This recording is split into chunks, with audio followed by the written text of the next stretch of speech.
Hello les amis, j'espère que vous allez bien, je suis contente de vous retrouver aujourd'hui. On est dimanche. Voilà, donc moi, bah écoutez, ça va bien. J'espère que vous aussi. Moi, je me requinque parce que j'avais chopé le coco. Donc, bah, c'est encore un petit peu fragile. Je me sens pas au meilleur de ma forme. Voilà, j'ai encore le souffle un peu coupé. Un peu mal au crâne, mais ça va quand même beaucoup mieux. Puis j'avais trop envie de vous faire cette vidéo, donc je vais la faire à mon rythme. Je vais prendre mon temps, voilà. Et je vais boire un petit coup avant de commencer, parce que je risque de perdre ma voix en cours de route. Voilà. Alors, quel bonheur de pouvoir vous parler du grand jeu de Mademoiselle Lenormand. La nouvelle édition qui vient de sortir chez Dussert avec des mots-clés. Voilà. Donc on va parler de tout ça, mais avant toute chose, je voulais vous montrer que le dos n'a pas été choisi au hasard, hein. C'est un dos qui a été repris d'une ancienne version qui était Dussert également, donc une ancienne version du Grand Lenormand. J'enlève mes petites feuilles de papier d'Arménie à la rose. Voilà, donc écoutez, franchement, c'est nickel. Je suis super contente que ça soit ce dos qui a été repris, puisque je trouve que c'est un des plus beaux qui a été fait jusqu'à présent pour le Grand Lenormand. Voilà. Alors, seul petit regret, c'est qu'on n'ait pas gardé les angles droits, vous voyez. Ici, on a vraiment les angles droits, et là, malheureusement, non. Bon, je sais qu'il y a des gens qui n'aiment pas trop les angles droits parce qu'ils trouvent que ça pique. Honnêtement, quand on se sert souvent du jeu, bon voilà, ça finit par s'arrondir un peu, et puis ça pique plus du tout. Mais bon, voilà, maintenant les jeux, c'est comme ça, ils sont arrondis. Bon, écoutez, c'est pas grave. Alors, donc, du coup, nickel. Alors, ce que j'ai adoré, c'est, voilà, l'ancienne version, vous savez, on avait des cartons hyper épais. Regardez à quoi on arrive avec les nouvelles versions. Voilà. Je voulais vous montrer ça parce que je trouvais ça incroyable. Le même nombre de cartes et on est à la moitié du paquet. Alors, attention, ça ne veut pas dire que c'est de la mauvaise qualité. Loin de là. Au contraire, j'ai envie de dire presque que la qualité fragile, elle est là. Voilà, c'est-à-dire que là, on a du gros carton, donc forcément, c'est beaucoup plus épais, mais en même temps, c'est vraiment du carton, quoi. Voilà, il y a quand même un léger pelliculage, mais si vous voulez, il suffit qu'il y ait beaucoup d'humidité, il suffit qu'on tord la carte. Là, si la carte se tord, je pense pas qu'elle revienne en place.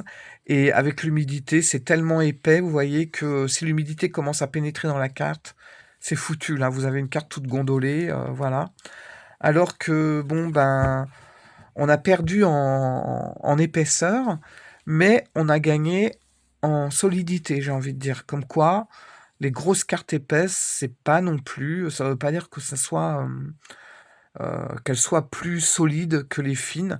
Ça, le jeu, il est bon, c'est pas, les cartes sont pas fines spécialement, elles sont souples, mais c'est un jeu, moi je trouve, c'est du fer, hein, c'est de la bonne qualité, rien à dire là-dessus, sauf qu'on est sur des cartes effectivement un petit peu plus fines, mais beaucoup plus robustes. Voilà.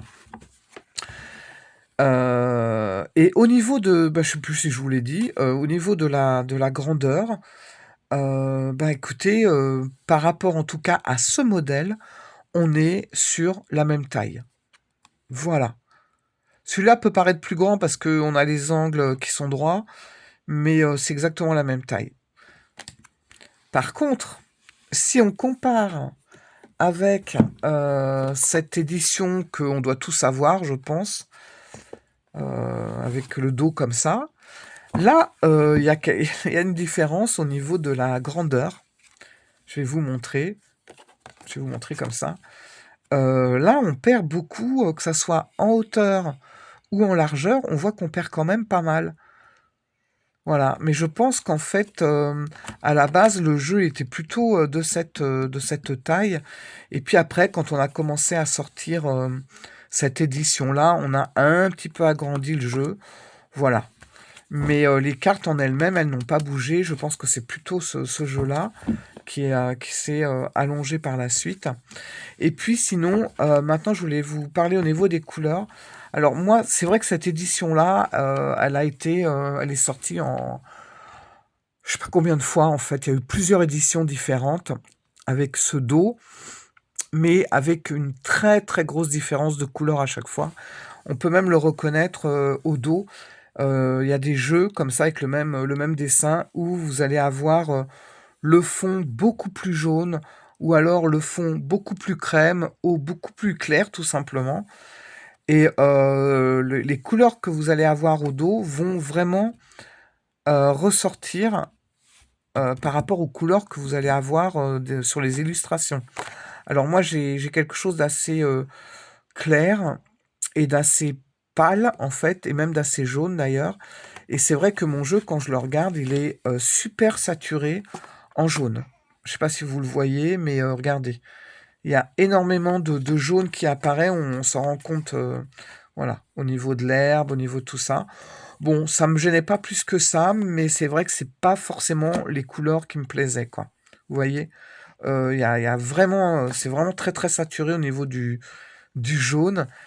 Si je prends la dernière édition de Dussert, qui, je pense, ont rééquilibré les choses au niveau des couleurs. Donc, si vous voulez, on a beaucoup moins de jaune. On reste vraiment dans... Voilà, l'herbe est verte, elle n'est pas jaune. Et si je reprends, on va reprendre la carte du roi de trèfle pour vous montrer. Hop, où est-elle?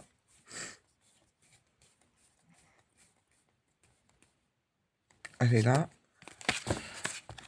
Ouais, on s'en rend compte un peu. Ouais, c'est peut-être pas que là qu'on va s'en rendre compte le plus, mais bon, on voit quand même qu'il y a une saturation de jaune dans celui-là. Donc moi, ça me gênait pas plus que ça, mais je le savais et c'est pas ce que je préférais, franchement. Donc quelque part, je suis quand même assez contente que les couleurs, vous voyez, voilà, le vert est vert, quoi. Moi, sur mon jeu, tout est jaune. Là, voilà, on a vraiment des couleurs un peu plus naturelles, j'ai envie de dire. Par contre, il y a quand même des petites choses, vous voyez, c'est bien vert, donc tout est bien réuni.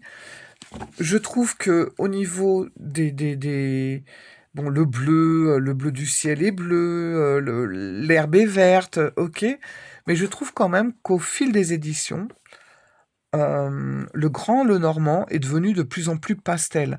Là, j'ai pas les anciens vraiment, et même déjà là, regardez les couleurs qu'on avait. Vous voyez, c'était plus vivant quelque part. Et c'est vrai que quand on a évolué, regardez, même au niveau des constellations, vous voyez, c'est plus chaud, c'est plus chaleureux, je trouve. Et c'est vrai que à chaque fois qu'il y a eu des nouvelles éditions, j'ai l'impression que le jeu s'est dilué de plus en plus, et maintenant on a presque l'impression de se retrouver avec quelque chose de plutôt pastel. Et c'est un peu dommage. Et là, il y a deux cartes, par exemple, dans le dernier de Dussert, que je trouve trop pâle. J'aurais aimé que ça soit vraiment plus coloré, par exemple, pour la carte ici du valet de trèfle. Vous voyez, l'herbe, on la voit à peine. On a l'impression que, quelque part, le soleil, voilà, les cartes sont restées derrière un pare-brise et que le soleil a tapé dessus et qu'on a perdu de la couleur. Voilà, c'est un petit peu dommage. Bon, je pense pas que ça vienne du fait que Dussert ait oublié de faire deux cartes. C'est pas du tout le truc, hein. C'est que tout simplement, à la base, ces deux cartes-là sont quand même très claires, même dans les anciens jeux, et que du coup, comme à chaque fois qu'on avance dans les éditions, le jeu s'éclaircit. Finalement, on finit par perdre vraiment de la coloration, je trouve. C'est un petit peu dommage. J'aurais aimé que ça soit plus appuyé pour celle-là, mais bon. Dans l'ensemble, vous allez voir, enfin dans l'ensemble, c'est même pas dans l'ensemble, Dussert a quand même fait un super bon travail parce que, déjà, les mots-clés,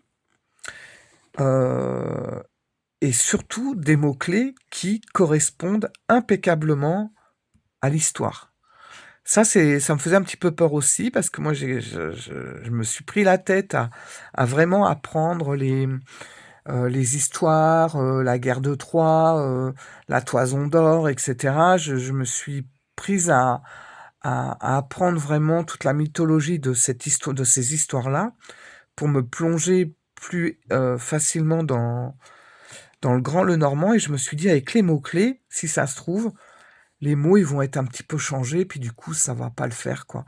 Donc j'ai revu les cartes une par une et franchement, je suis super contente parce que chaque mot correspond sans problème à ce qui se passe au niveau du centre. Voilà. Donc ça, c'est génial. Ça a été vraiment respecté, c'est top. Alors par contre, pour les personnes qui, attendez, je tousse un coup, je bois et je reviens. Me revoilà, excusez-moi. Qu'est-ce que je disais? Ouais, pour les personnes qui, n'ont pas appris, les histoires, du jeu, il y en a pas beaucoup, il y a 5 catégories qu'il faut connaître. Il y a la conquête de la Toison d'or, il y a la guerre de Troie, ça c'est vraiment le plus important. Vous avez, la science hermétique, il y a pas grand-chose à apprendre, on sait que c'est 7 cartes, voilà, faut juste, les connaître. Vous avez les événements imprévus et vous avez, les signes astro.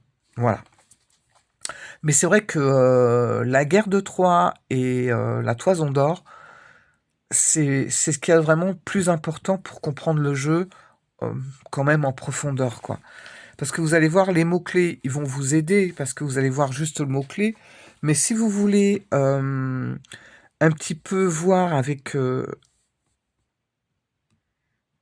l'illustration, il y a des mots-clés qui vont pas forcément vous parler. Alors, je vais vous montrer. Alors, solitude. Donc la solitude, on aurait même pu mettre chagrin ou tristesse, puisque c'est Isis qui voit Osiris mort, allongé, donc solitude. Conseil avisé, la persévérance. Bon, là on peut comprendre ce qui se passe. Le vol, c'est pas évident quand on regarde la carte centrale. C'est pas forcément évident. Voilà. Après, quand on connaît l'histoire, on s'aperçoit qu'on est avec la déesse des voleurs, donc elle se promène en compagnie de ses loups, voilà, donc c'est la carte de la tromperie et du vol. Les nouvelles, l'organisation, bon là on se rend compte un petit peu ce qui se passe. Là on n'avait qu'une carte alchimique, donc c'est l'espérance. Le triomphe, avec Jason qui va combattre pour pouvoir récupérer la Toison d'or juste derrière. Le compromis, la séduction, avec le dieu Pan, qui s'est transformé en Capricorne pour échapper aux géants. Et c'est, ouais, séduction. La réussite. Alors, la réussite, parce que on est, je crois, sur le tout dernier tableau. Je crois que c'est la 7e carte du grand œuvre. Et justement, on a l'alchimiste qui, enfin, est arrivé à la fin de son œuvre. Voilà, il a réussi la pierre philosophale. Et voilà, il est épuisé, on le voit. Je sais pas si vous voyez son visage. C'est vraiment le soulagement total. C'est la réussite, enfin. Bon, la trahison, là, ça parle tout seul avec le cheval de Troie. L'abus de confiance, avec la fameuse Hélène qui s'évade avec son amant Paris. Voilà, pauvre Ménélas. Voilà, c'est Paris et Hélène. L'intégrité. La bravoure avec Hercule qui se bat contre le lion. Et là, vous êtes avec le signe du lion. Les caprices. Donc là, on va retrouver quelques cartes de l'alchimiste. La satisfaction. Le revers de fortune avec la boîte de Pandore. L'orgueil. L'incertitude avec les 3 parcs, les démarches. Celle-là, ouais, on peut comprendre quand même que on est dans les démarches administratives.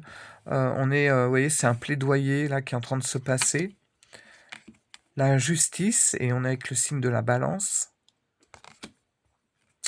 Le secret, donc on voit l'armée qui va aller voir le prophète pour voir un petit peu comment combattre, etc. Donc voilà, c'est la carte des secrets. La jalousie, le bonheur, on est sur la bonne voie. Par exemple, celle-là, elle va pas forcément parler si bon, vous voyez le mot gain.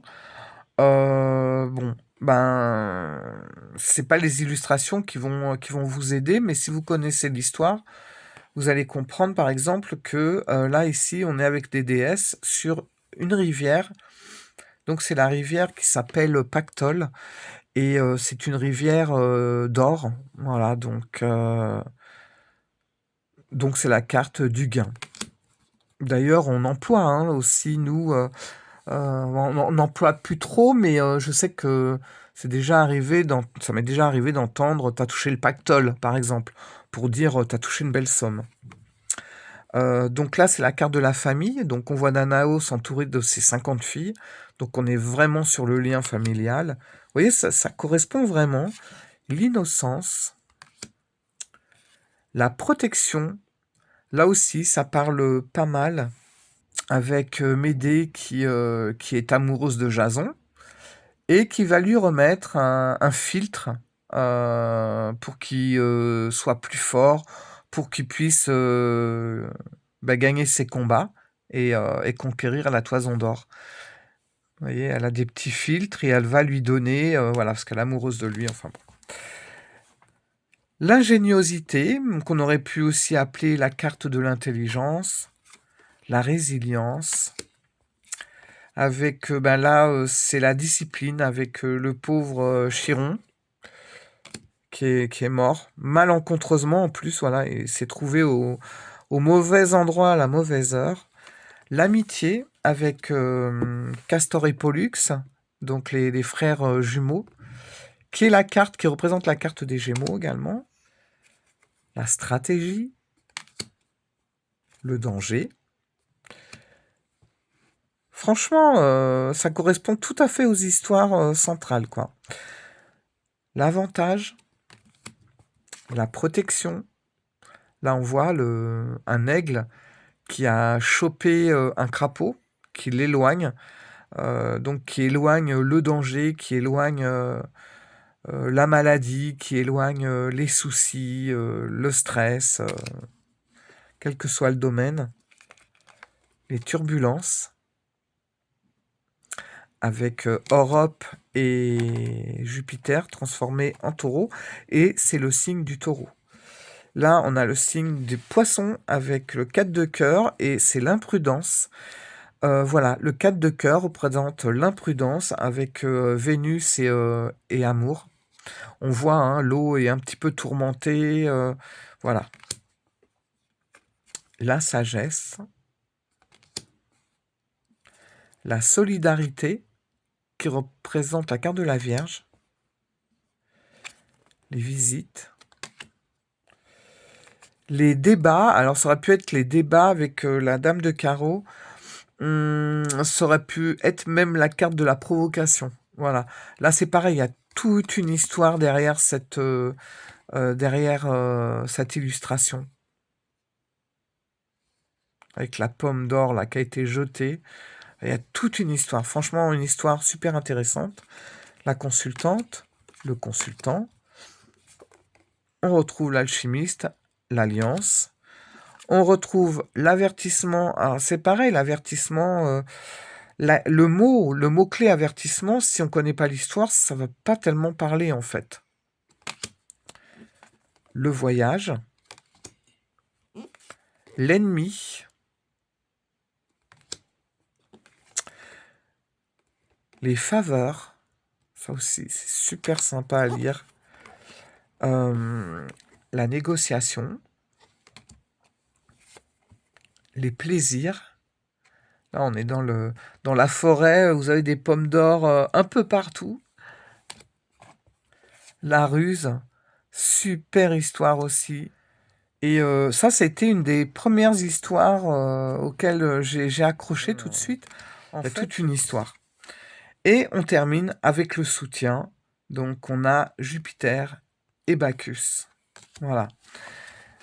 Donc, les mots-clés sont nickel. Alors, je pense que oui, ça peut quand même aider si on fait, on fait des tirages avec les mots-clés comme ça. Mais pour aller vraiment en profondeur, franchement, on ne peut pas faire autrement. Il faut quand même se référer aux 5 catégories du grand jeu de Mademoiselle Lenormand. Sinon, on passe à côté de plein de choses intéressantes. Voilà, donc je m'étais dit, est-ce que je le prends, je le prends pas? Et puis, je voulais voir. Vraiment, je l'ai pris par curiosité. Je voulais voir ce que ça valait et je ne suis absolument pas déçue du travail. Je trouve que les mots-clés sont très bien appropriés. Je trouve que les couleurs par rapport à mon jeu hein, que j'avais sont beaucoup plus naturelles, beaucoup moins jaunes. Donc ça me plaît plus. Hein. En plus, j'adore le vert. Donc je pense, et je suis même sûr que c'est le jeu qui va me suivre maintenant pour mon apprentissage et mes tirages du Grand Lenormand. Voilà. Parce que, ben voilà, il est légèrement plus petit, certes, mais c'est pas pour autant qu'on voit moins les illustrations. Et puis, ben au moins, il est fidèle, je trouve, aux anciens, en fait, à cette ancienne édition que Dussert a remis au goût du jour avec les mots-clés. Donc tout nickel, j'aime beaucoup, je valide à fond ce grand jeu de Mademoiselle Lenormand. Très belle réussite, voilà. Bah écoutez, je vais vous laisser là, j'allais un peu me reposer. Et bah, n'hésitez pas pour un pouce, un petit commentaire, ou si vous avez besoin de plus de renseignements pour X raison, ne vous gênez pas, je vous répondrai. Et je vous dis à très vite pour d'autres aventures. Je vous embrasse, profitez bien de votre dimanche. À très bientôt. Ciao les amis, au revoir.